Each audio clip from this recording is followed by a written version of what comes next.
Olá, bom dia, queridos irmãos, graça e paz do nosso Senhor a você. Vamos hoje continuar, na verdade, hoje vamos para a penúltima lição de EBD desta manhã. Se Deus quiser aí, vamos na semana que vem, dia 30, já encerrar as nossas lições de EBD. Estaremos, então, dando encerramento no dia 30 da nossa lição de EBD, visto que já estamos na lição de número 16, tá bom?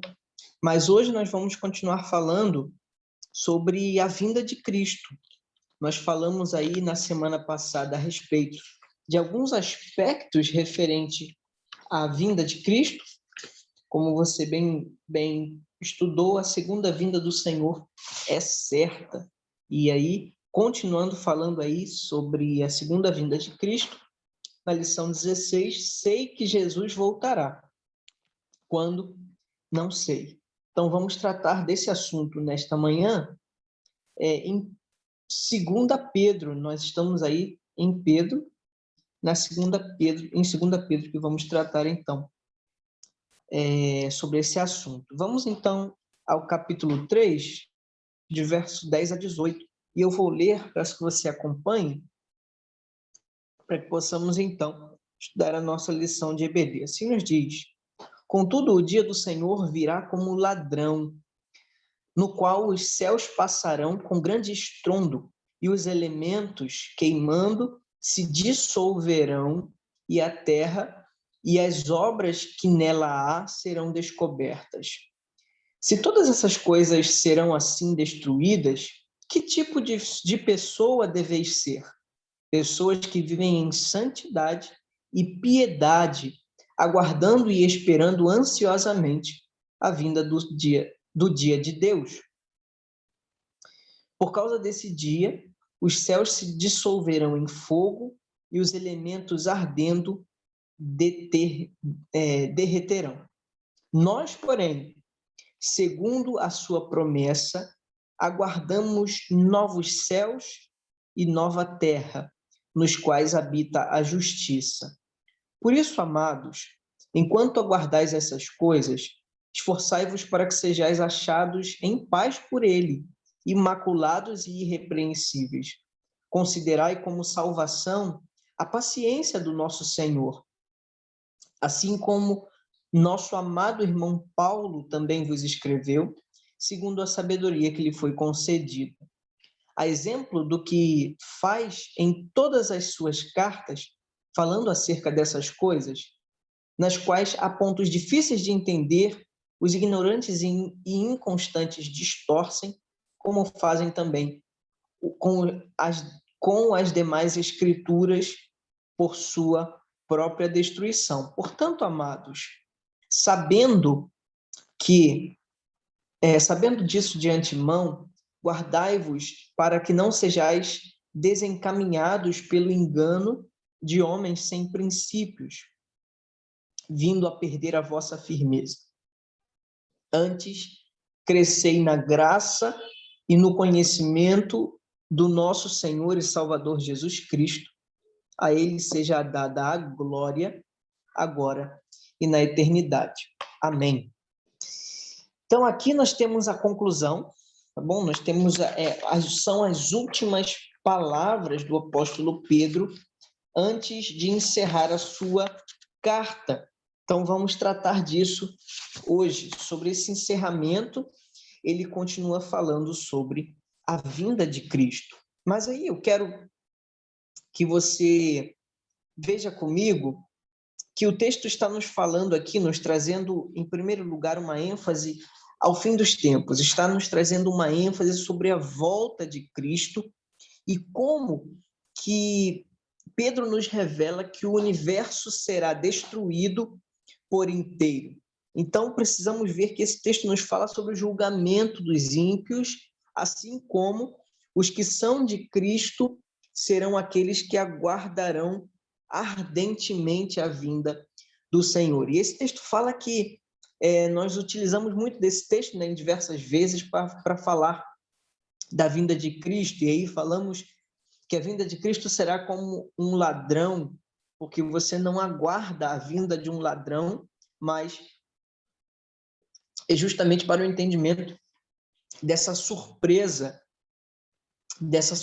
da vinda do Senhor. E aí você pode pensar comigo também na questão de ladrões, né? Nós temos visto aí tantas barbáries, tantas questões de até mesmo políticas, assaltos, roubos, tão presentes aí, como essa linguagem é muito comum no nosso tempo, e nós temos que tomar cuidado para que, aí isso a revista fala, tenha cuidado para não transformar ladrão em herói. E um exemplo clássico disso é a série que fez tanto sucesso aí no nosso meio, em todo o mundo, que foi a série La Casa de Papel, que conta a história de um grupo de assaltantes que se vestem, né, do Salvador Dalí, com máscaras, então, do Salvador Dalí, e de macacão vermelho, roubam, né? Fazem um plano de assalto ao Banco da Espanha, e ali, então, eles são ovacionados ao longo da série devido às suas lutas por questões políticas, e como justamente acontece isso, ladrões são vistos como heróis, e temos outras figuras aí políticas dentro desse cenário, não vamos entrar no mérito, mas que você pense, então, nessa questão. Mas nós vamos entender, em primeiro lugar, quanto à certeza do julgamento divino. Como temos certeza de que haverá o julgamento, haverá o dia do Senhor. O dia do Senhor é certo e ele virá. O Senhor julgará os homens devido aos seus atos e às suas obras diante do Senhor. Mas, em primeiro lugar, nós vamos ver isso ainda no verso 10. Desculpe, vá comigo e veja. Contudo, o dia do Senhor virá como ladrão, no qual os céus passarão com grande estrondo, e os elementos queimando se dissolverão, e a terra e as obras que nela há serão descobertas. E vamos ver, então, que o dia do Senhor virá repentinamente. Esse é o primeiro aspecto que eu quero que você pense. Como que a ideia de vir como um ladrão é justamente algo que deve nos alertar, não quanto à finalidade da vinda de Cristo, mas quanto a essa realidade despertar em nós a vigilância constante. Como essa realidade de que a vinda de Cristo será como a de um ladrão, nos deve enfatizar a realidade da vigilância, de estarmos vigilantes até que ele venha. E aí nós vamos ver que algumas igrejas criticadas e apontadas erros no Apocalipse, você bem sabe que Apocalipse é o escrito que João tem, a revelação que João tem na ilha de Patmos. Então ele escreve as 7 igrejas da Ásia, e dentre as diversas críticas que há às igrejas da Ásia, as 7 igrejas, há justamente crítica quanto à falta de vigilância na igreja, como vamos ver, de Sardes, uma igreja que faltava vigilância. Então, meu irmão, eu quero que você tenha isso muito firme no seu coração nessa manhã, o quanto que falarmos da vinda de Cristo não nos fala tanto assim de vislumbrarmos essa glória futura. Também é importante, mas em primeiro lugar, deve nos trazer a responsabilidade da vigilância no tempo presente. Então, que você seja alguém que é mais vigilante no seu dia a dia, mais vigilante na sua conduta, na sua fala, nos seus pensamentos, na sua língua, na sua motivação na obra do Senhor, meu irmão. Querido, se você não está se envolvendo na obra do Senhor, nunca você se regozijará na esperança da vinda de Cristo. Se você não serve a igreja no presente, você está errando em aguardar uma vinda futura se você não desfruta dessa realidade no presente, se você não contribui para essa vinda no presente. Então, que isso seja um alerta à sua vigilância, ao seu agir, à sua mobilização ao serviço do Senhor, porque não sabemos quando ele virá. Então, que estejamos prontos para servir a Deus e para vigilância, porque Cristo nos alertou que não se sabe o dia nem a hora da sua vinda. Nós não sabemos quando virá, e Cristo mesmo diz que não haja especulações. E aí, pensando em falsas heresias, aí, em falsos ensinamentos, falsos mestres, falsas doutrinas, como é recheado em falsas doutrinas a promessa da vinda de Cristo em determinada data. Então, precisamos nos alertar que não se sabe o dia nem a hora. Por isso, devemos estar alertas, porque o dia do Senhor virá repentinamente. Uma outra questão agora, sobre a realidade, a certeza do julgamento divino, são os aspectos do julgamento. Um dos aspectos é justamente uma ideia de o que a revista vai nos falar como que os céus passarão como estrepitoso estrondo. Que palavra difícil, né? Estrepitoso estrondo. Então vai ser um barulho muito alto na vinda do Senhor. Se a gente às vezes ouve um barulho muito alto quando há uma tempestade, né, trovão, quando um trovão vem e nós conseguimos ouvir aquele estalo, parece que está pertinho da gente.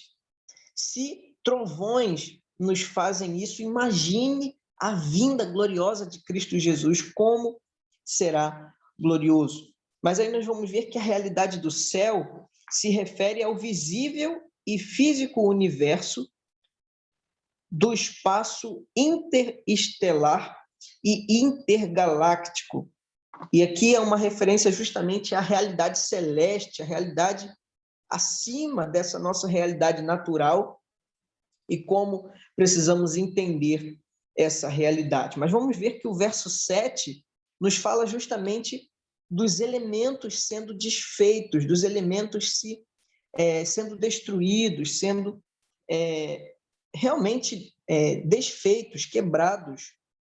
E como a revista nos fala que isso é uma referência ao mundo físico e descreve os componentes básicos do átomo que compõem o universo. Então, aqui é uma referência em que tudo que é criado, na vinda do Senhor, será desfeito, será destruído. Mas como essa vinda será gloriosa, mas será de julgamento na manifestação poderosa do Senhor. E como precisamos perceber que os inimigos de Deus serão julgados nesse processo, mas para aqueles que são filhos de Deus, isso significa o cumprimento da esperança cristã, o cumprimento da nossa esperança, porque nós precisamos entender que a base da nossa fé é justamente a esperança da vinda do Senhor Jesus, do retorno de Cristo para buscar a sua igreja. E aí você vê que isso é como um sonho que se realiza, iniciando um novo reino de Cristo na terra, seguindo pela criação dos novos céus e da nova terra. Como eu falei na lição passada, essa questão de escatologia, que é a doutrina do fim dos tempos, abre margem para muitas interpretações, mas nós não vamos nos ater a estas diversas interpretações, nós vamos apenas apontar aquilo que temos aqui na nossa lição, tá bom? Mas um outro aspecto muito importante que a lição vai nos trazer, que a revista vai nos trazer, é, diante dessa realidade, diante dessa verdade que é a iminente volta, o repentino retorno de Cristo que acontecerá, como a de um ladrão, esses aspectos de que haverá juízo para aqueles que são ímpios, isso deve nos conduzir a uma atitude prática.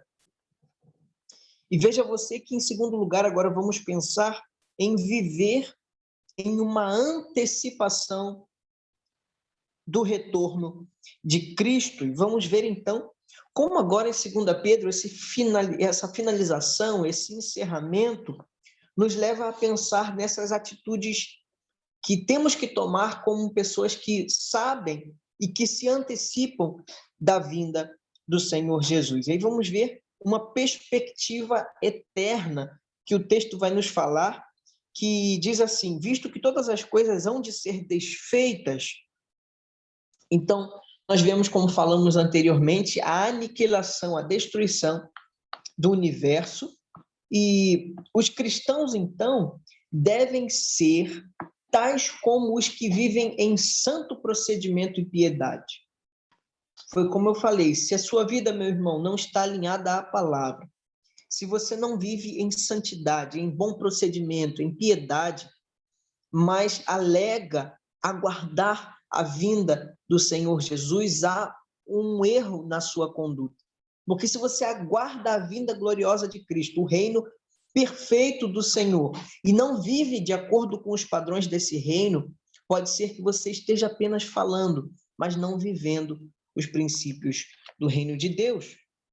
Porque aí a notícia de que Cristo virá, a notícia da parousia, que será, então, o retorno do Senhor Jesus, deve nos ser motivo, algo que move o nosso coração a uma vida de santidade.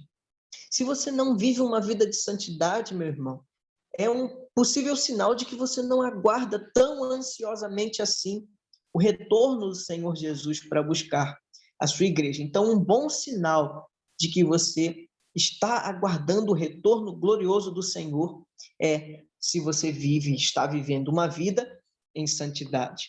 E aí vamos ver que MacDonald diz, trata-se simplesmente de vivermos em função da eternidade e não do tempo, de enfatizar as coisas espirituais e não as materiais, de escolher o que é permanente e não o que é passageiro. Então, que você guarde isso de forma muito profunda. A vida em santidade é uma vida que olha para as realidades celestiais. Uma vida em santidade é uma vida que olha para as realidades de Deus, para os princípios de Deus, para os valores do reino de Deus, e não uma vida terrena, materialista, religiosa, presa a ritos e costumes rudimentos deste mundo, mas sim para essa novidade de vida em adoração, em transformação de vida, em proclamação, e tudo isso diante de Deus. E aí vamos ver algumas características no verso 12 e 13, que diz que essa atitude nossa agora, dos que vivem essa antecipação, é, em primeiro lugar, esperando a vinda do Senhor, esperando o dia do Senhor.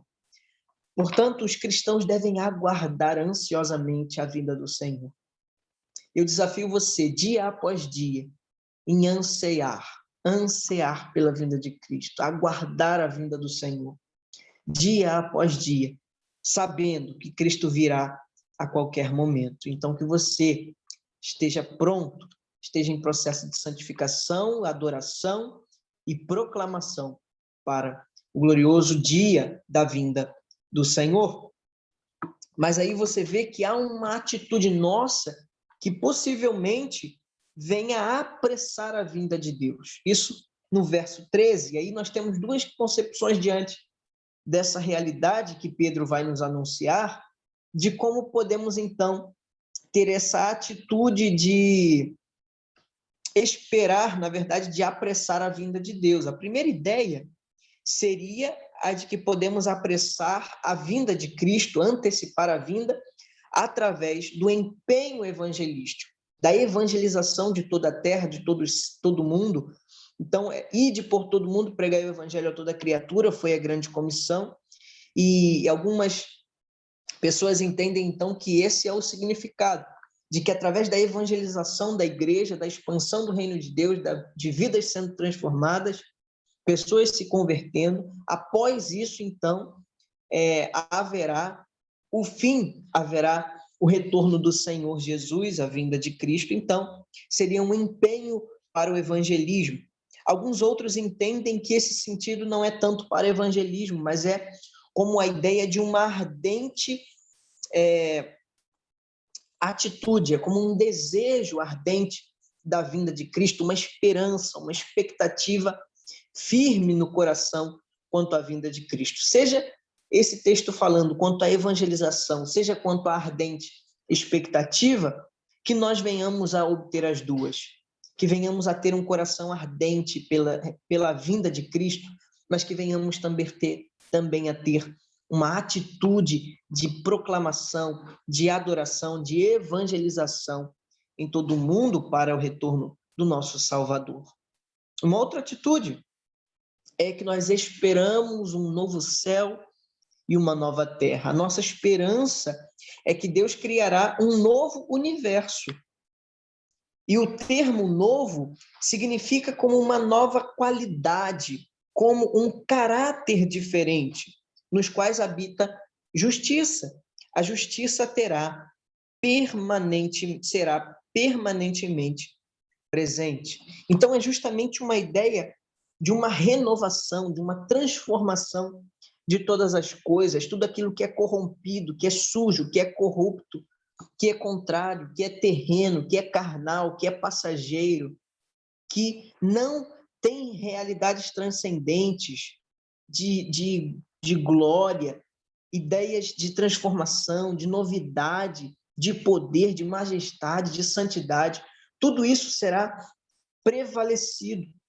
Ou melhor, tudo isso estará acima dessas questões tão corrompidas que vivemos hoje. Por isso, devemos aguardar novo céu e nova terra.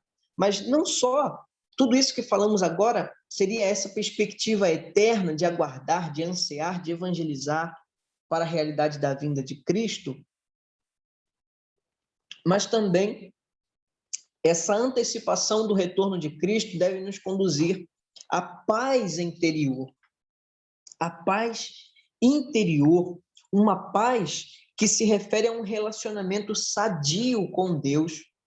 Portanto, volto ao ponto da santidade, volto ao ponto da paixão à obra do Senhor, volto ao ponto a uma vida de oração, volto ao ponto de uma vida de leitura da Bíblia, de comunhão com seu irmão, de mais piedade, mais compaixão, menos legalismo, mais empenho na obra do Senhor. Tudo isso são atitudes daquele que aguarda a vinda de Cristo. Se você aguarda a vinda de Cristo, meu irmão, sentado na sua sala, vendo Faustão, pode ser que você não esteja aguardando o Deus anunciado nas Escrituras. Então, que você entenda isso. E aí, como você vê que essa relação de paz não é apenas uma paz para com Deus, de relacionamento, mas é também uma paz que me leva a bom relacionamento com os meus irmãos. Portanto, se você é alguém que anseia a vinda de Cristo, que vive, em tese, uma vida de santidade, de relacionamento com Deus, porém, você não vive uma relação sã com o seu irmão, pode ser que você esteja fazendo algo muito complicado e muito errado. Então, que você tenha muito claro isso no seu coração e na sua mente. Nesse contexto, porém, a palavra paz, desse verso 14, é uma expressão que se refere à verdadeira paz interior, que acompanha a fé confiante no Senhor, como Paulo admoestou aos Filipenses. Então, é uma paz que excede ao entendimento. É uma paz que não está presa ao que achamos ser uma segurança, mas é uma paz que precisa estar presente no nosso coração, na nossa vida, pela esperança da vinda do Senhor Jesus. Mas isso não deve nos levar apenas à santidade, à vigilância, à evangelização, a uma paz interior, mas deve nos levar a uma pureza prática. Uma pureza prática. A realidade da vinda de Cristo deve nos levar a isto. E aí você vai ver no verso 14 a ideia de estar sem mácula. Estar sem mácula é uma ideia do caráter do crente, o caráter de alguém que é purificado no seu procedimento, na sua atitude, na sua vida. Isso é muito importante, não só sem mácula, mas quanto à irrepreensão, quanto ao modo de viver que é irrepreensível, quanto à ideia da nossa conduta, da demonstração das nossas virtudes, da justiça do reino de Deus. E como tudo isso manifestará o que um cristão é, com esse alto nível de integridade e de santidade pessoal. Então, meu irmão, o seu testemunho é a sua vida. Uma vida de integridade, de santidade, de expectativa na vinda de Cristo. Isso será a fonte de esperança para a vinda de Cristo, mas também a necessidade de um bom relacionamento com o seu próximo, de uma vida que proclama a Cristo nas suas relações. Isso é muito sério. Mas aí você vê que quando o mundo observador aprova o seu notável comportamento, a reputação íntegra dos crentes, serve como testemunho essencial da esperança transformadora do Evangelho. Meu irmão, precisamos mais testemunhar de uma nova vida que recebemos, porque isso já é aguardar a vinda de Cristo. Uma vida diante do Senhor já é a demonstração de que aguardamos a vinda do Senhor Jesus e que venha o teu reino inabalável. Seja feita a tua vontade, Senhor, na terra como ela é feita nos céus. Venha a nós o teu reino, seja feita a vossa vontade. Então, que peçamos que Deus envie o seu reino, que Deus envie a forma de viver conforme a vontade dele. Precisamos acreditar nisso, pensar na pureza nas nossas práticas, que vão inspirar outros a quererem conhecer o Senhor Jesus. Mas isso também nos leva a uma proclamação que é fiel. Proclamação. Boa notícia em meio a tantas notícias ruins. O Evangelho é a boa nova. Pessoas estão clamando, meu irmão. Pessoas clamam por transformação, por socorro, por mudança de vida. E nós temos uma notícia, uma maravilhosa graça para anunciar. Nós temos uma proclamação de um Evangelho transformador. Então, que você seja um proclamador fiel, um arauto do reino, um atalaia do Senhor, aquele que está na torre de vigia, mas que é também aquele que representa, é um embaixador de Cristo. Que você seja, como Pedro mesmo diz, geração eleita, sacerdócio santo. Que você seja este, meu irmão. E aí a revista vai nos falar que havia tempo para proclamarem as boas novas aos perdidos. Pedro exorta aos seus leitores a continuarem o ministério da reconciliação e tende por salvação a longanimidade do nosso Senhor. Ainda é tempo de proclamarmos, porque o nosso ministério, como diz o apóstolo Paulo, é o ministério da reconciliação. Somos reconciliadores, meu irmão. O ministério que nos foi confiado é de reconciliar, de reestruturar, de reaproximar, de trazer de novo um relacionamento, de dizermos que é possível, sim, viver um relacionamento com Deus por meio de Cristo Jesus. Mas nós precisamos ver também que a partir do verso 15, Pedro, então, agora vai nos falar de um outro aspecto, não mais da pureza prática, não mais da proclamação fiel, mas também da percepção doutrinária. Como que a nossa doutrina deve estar alinhada. E aqui ele vai trazer, então, alguns exemplos. Por exemplo, do próprio apóstolo Paulo, que aceitou a repreensão. Pedro aceitou a repreensão de Paulo.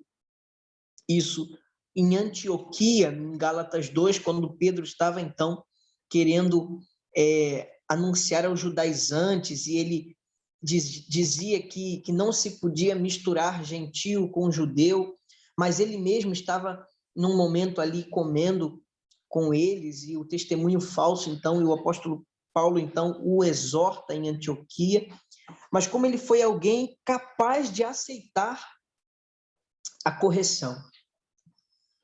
Como ele foi alguém capaz de aceitar humildemente a correção.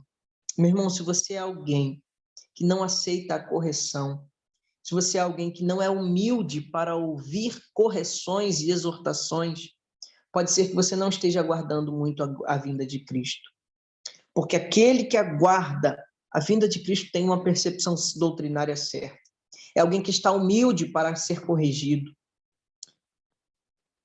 Davi falou: a tua vara e o teu cajado me consolam.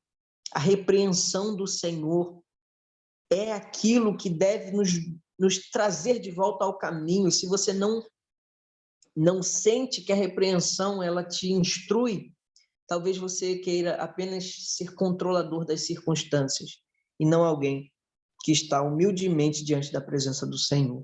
Que você tenha isso muito firme no seu coração. Humildade é uma coisa muito necessária no nosso tempo.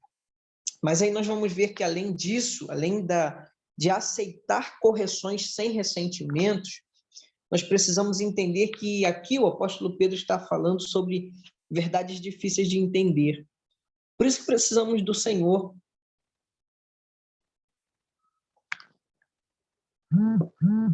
Por isso que é somente a graça. Por isso, pela graça sois salvos. Não, a salvação não vem de obras para que ninguém se glorie. É pela fé. É pela fé, não é mérito nosso. Isso é uma verdade difícil de entender. O arrebatamento da igreja é um assunto difícil de entender. A questão da iniquidade, do julgamento, da glória de Deus, são questões difíceis de entender.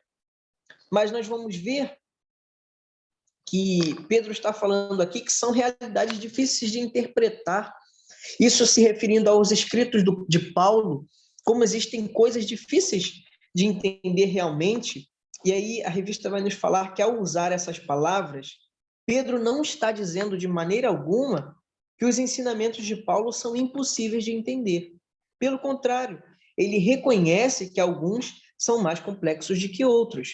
Então, são assuntos difíceis de se tratar. Por exemplo, a Trindade, apesar de não ser um termo escrito na Bíblia, mas há uma ideia de trindade, do conceito de trindade, dentro da Bíblia. O apóstolo Paulo trata disso, de arrebatamento, de transformação, como são assuntos difíceis, mas não são impossíveis, porque Deus nos deu capacidade para entender a sua santa palavra.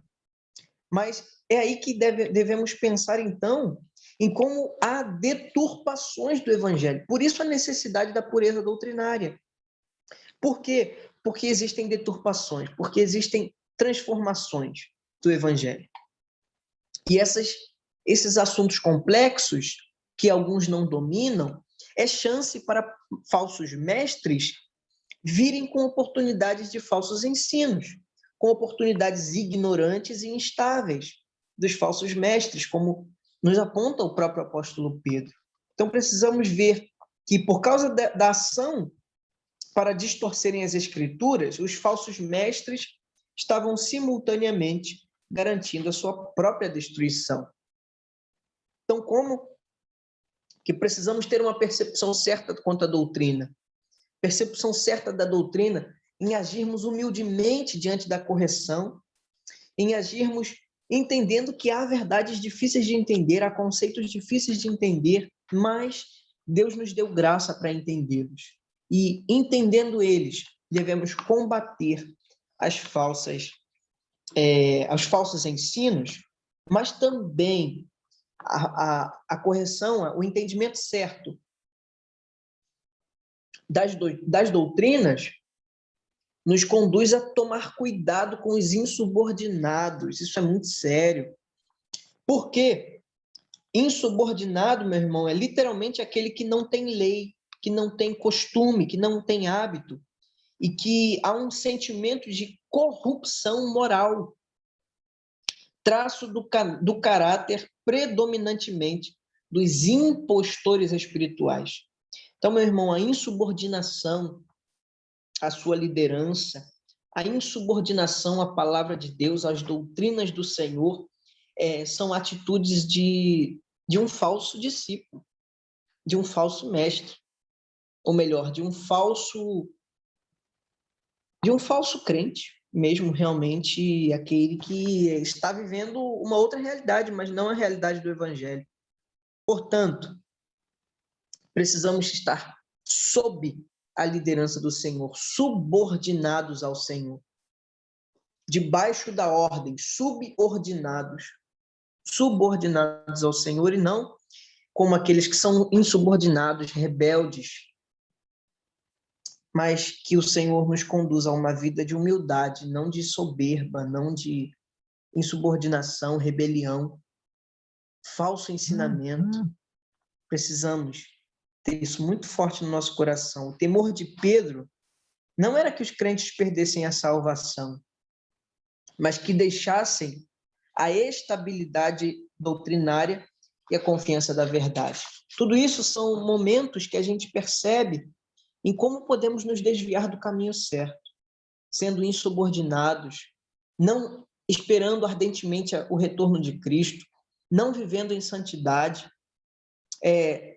sendo desleixados quanto ao serviço cristão, não vivendo a pureza, não vivendo a santidade, não estando diante da presença do Senhor. Tudo isso são traços de pessoas que negligenciam o retorno de Cristo.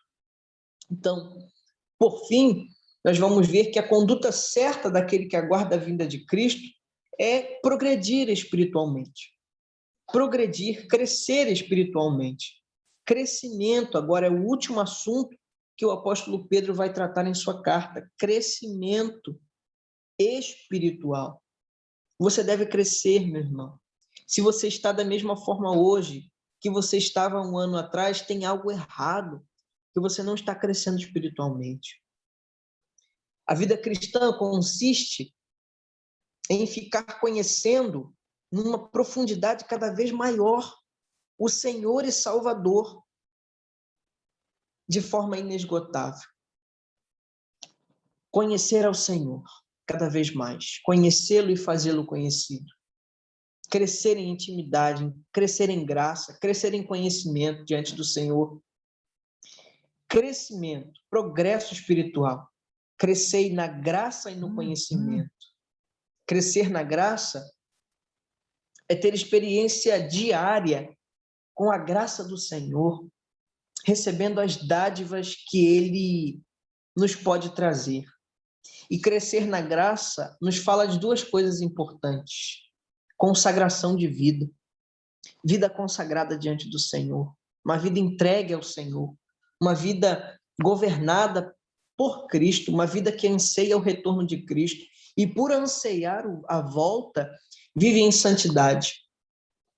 Não só uma consagração de vida, mas uma semelhança cada vez maior a Cristo Jesus. Realmente um cristão, um pequeno Cristo, um cristianós, um pequeno Cristo. Mas não só nos leva esse progresso espiritual a crescer na graça, mas também no conhecimento. Crescer no conhecimento nos leva a mais proximidade com o Senhor da palavra e com a palavra do Senhor. Se você tem relação com a palavra do Senhor, você terá intimidade com o Senhor da palavra. Que você tenha isso no seu coração. Estudar sobre Cristo, estudar a vida de Cristo, estudar as palavras, praticar as obras de Cristo, imitar as atitudes do Senhor, conhecer a Jesus. Conhecer o Senhor Jesus através da iluminação do Espírito Santo. Assim, estaremos preparados para viver uma vida que aguarda o retorno glorioso do Senhor Jesus e que possamos declarar como igreja que vive em santidade, que não murmura, uma igreja que está humilde e subordinada à presença do Senhor, que possamos juntos declarar: Maranata, ora vem, Senhor Jesus. Maranata, ora vem, Senhor Jesus.